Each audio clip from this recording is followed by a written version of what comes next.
Hi, I'm Jonathan Otto, and you're currently watching bonus episode 3. During the next hour, you'll be hearing from renowned doctors as they share everything you need to know about achieving absolute healing. That's what we're here to talk about today and for this series, and reversing, in this episode, specifically heart disease.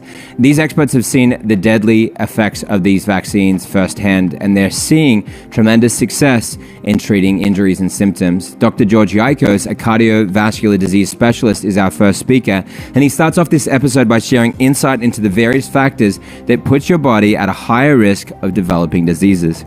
He emphasizes how many commonly prescribed antihypertensive medications have the potential to cause a deficiency in vitamin B1, and how this ultimately leads to hypertension, creating a vicious cycle. He then continues to discuss holistic, powerful protocols that he recommends to everyone to optimize their health and dramatically lower their chances of developing diseases, including heart-related ones. I think there are tremendous benefits to having both classical MD type training and functional training. And I try to simplify this for people. When we go through our first 2 years of training in medical school, we learn and intensely learn the basic sciences, physiology, biochemistry, organic chemistry. And slowly but surely we hit the third year and pharmacology comes along. And pharmacology, very interesting term. It's the study of poisons. That's what that means. So we're studying medications, but the official term is we're studying poisons. And the moment that we get to the point where we could study how a medication can alter someone's physiology, presumably for the better, all of a sudden we're forgetting all of our physiology. It takes a while for us to learn that what we're trying to do is control side effects when we're using prescription medications. A lot of times we're causing the problems to magnify that we're trying to treat initially. And I think the big issue is a medically trained conventional doctor will look to take a 15-minute consultation, identify some sort of a symptom or something they can cubbyhole the patient into, so this way they can write a prescription to solve that problem. And very little time is being spent in teaching somebody how to prevent that problem from ever recurring. And there's even less time trying to figure out where that problem came from. What's the root cause of why somebody has blood pressure? What's the root cause why somebody has cholesterol problems?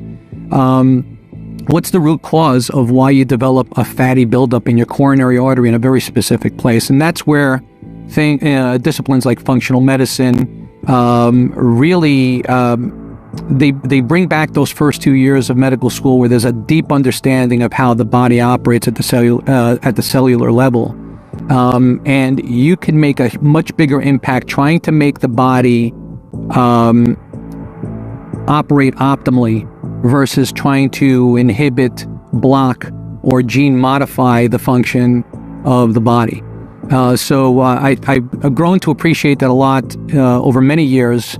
But as COVID came along, I came out of the closet more about my functional training, and really I think that's the key to people being able to survive any kind of inflammatory condition, and even beyond that, completely eliminate that inflammatory condition and live a life that's really optimal with regard to health. I think a lot of it has to do with how it's manifesting. So if we're dealing with people specifically who have cardiomyopathic issues, understanding that the largest load of mitochondria per cell is going to be in a brain cell, the second largest is going to be in an ovum or an egg cell, and the third largest is going to be in the heart. And any inflammatory condition that comes along is really relying on the mitochondria to reduce that inflammation, allowing the body to recover from the injury. And if you introduce enough insults to any organ system, you will overwhelm those mitochondria. They will start to die off, and so will the cells. So if we're dealing with heart cells, a place where B-complex vitamins are important, where you need to make sure people are getting enough CoQ10, ubiquinol. People need to really potentially discontinue a lot of their prescription medications. And this needs to be done in a very careful manner. Obviously, people get put on prescription medications. You can't just stop them, but you need to assess what they really need and what kind of problems the medications themselves are causing. A lot of times, antihypertensive medications cause, a lot of them can actually cause B vitamin deficiencies. And if you ever look at somebody with B1 deficiency, the cause of the symptom that's going to be created by a B1 deficiency is hypertension. And yet we put people on medications that are antihypertensives, and we're creating more B1 deficiency. It's almost a vicious cycle. So for myocarditis, it's, again, a lot of the things that I'm doing are going to be centered around supporting the mitochondrial function, depending on how inflamed somebody is. I usually do something called the somatic inflammation index, where I measure inflammatory levels inside of somebody. And if I do see that they're on the higher end, that I'm going to be looking at people's mouth, gums, teeth, gut, for sources of inflammation. But now we have to introduce a new variable, and that would be the vaccine. And we're injecting an mRNA software code that's making your body continuously produce the most deadly part of a virus that's been causing this pandemic. And your body's constantly reacting to it. And the solution so far by conventional medicine is you need another booster. Why? So you can raise your antibody levels more. And what happens when you raise your antibody levels for a long enough period of time? You start to develop autoimmune conditions.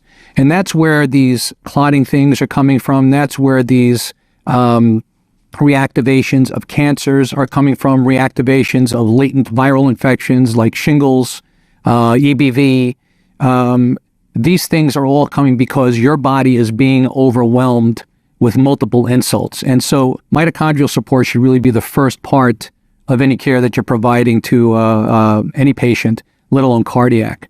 Now, the brain, when it's getting affected, or when people are having long haul symptoms, whether it's from a COVID infection or from a jab, there are other more specific things you can use, especially when it comes to brain function. We're looking at things like methylene blue, chronic inflammation, low dose naltrexone, hyperbaric therapy, ozone therapy. There are a lot of modalities, and really each patient is so unique. And their genetic makeup could be so different. You're not going to recommend the same protocol for everybody. So it really depends on their story. Probably some of the simplest things you could do in general is maybe going gluten-free, hydrating very well. And usually I'll tell people drink half their body weight in ounces of water.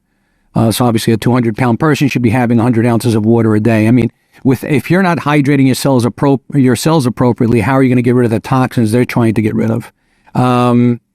Believe it or not, having bowel movements are important. 1 to 2 bowel movements a day for anybody who is feeling well should be what's happening at baseline. And I know people that don't have bowel movements for 3 or 4 days. So how are you getting rid of the toxins that you just put into your body or generated as a result of breaking down stuff that you put into your body over the last 24 hours if you're not getting rid of it through going to the bathroom, number 1 and number 2. So, I mean, these are, and sleeping very well is the best way to get rid of the toxins affecting the brain, and the tactics that you can use to improve people's sleep. And a lot of people do suffer from sleep issues. And then, of course, there's a chronic degradation that's happening in the body, or a chronic deterioration. Starting at age 30, a lot of the important hormones, growth hormones, sex hormones, these peptides that are usually used for signaling in order to allow the body to function normally start to degrade. And if you're not looking to balance things, you're never going to catch up. So, we have a population of about 125 million. Almost half the population of the United States has a chronic medical condition due to autoimmune disease, and it's due to the inability for a conventional medicine to understand that you have to balance the terrain of the body in order to get anywhere. That's not going to be solved by treating a cholesterol. If disease is complex, the solution shouldn't be taking care of one problem, and it's not. And often it just causes more problems for the patient.